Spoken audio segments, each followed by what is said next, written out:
Brad Williams, XL Prime. More about pivot tables. A pivot table is basically a summary of the data from this table that we have here. Here we have sales reps, states, and gender, and what we do is we consolidate this information. We get a count.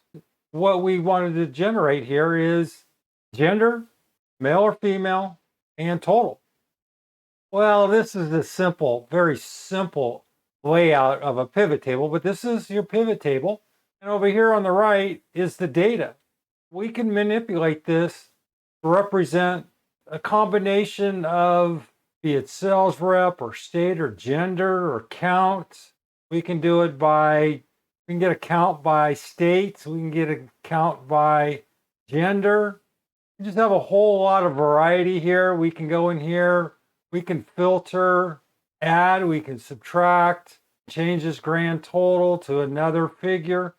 Whole lot of flexibility, a lot of options available within pivot tables.